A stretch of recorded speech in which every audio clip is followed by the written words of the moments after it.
First of all, I just want to thank AJ for everything that he's done and bringing this entire community together. It's amazing. So, I'm Lily DeFrank. I'm a junior at Collingswood High School, and I originally used this topic to talk about at our walkout about a week ago. And I think it's just an important topic that needs to be reiterated. I originally wrote and gave this speech with one of my good friends, Nia Womack.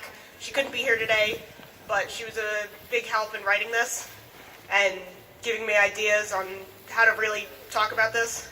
I'm not one to really stand up and talk to people, but this issue is something we all really care about and we need to take a stand for.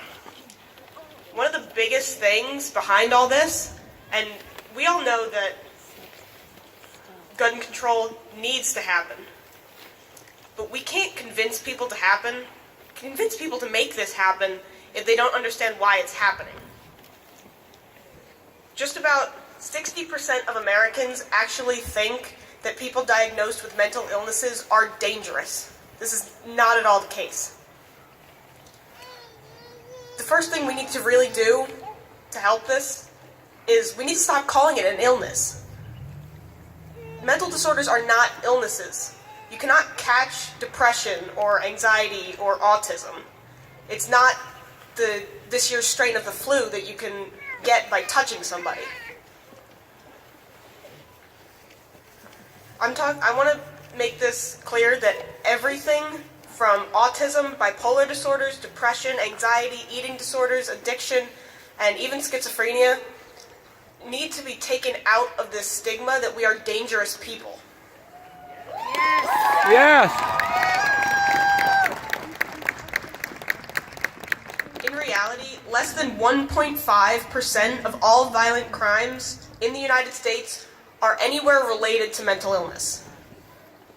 80% of all violent crimes are actually connected to substance abuse. And we're not doing anything to stop this.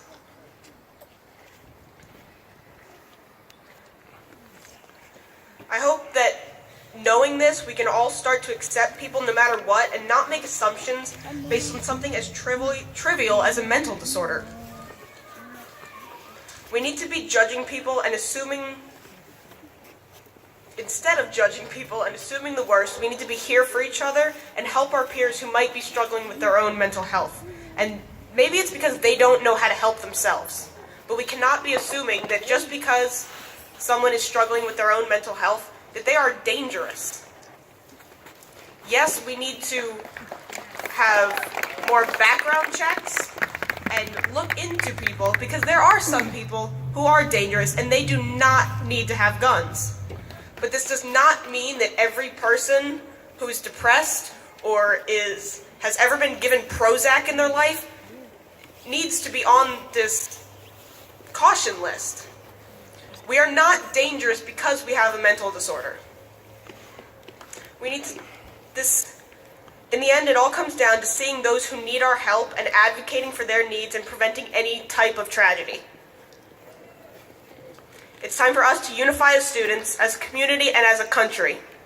We need to get rid of this stigma around mental disorders.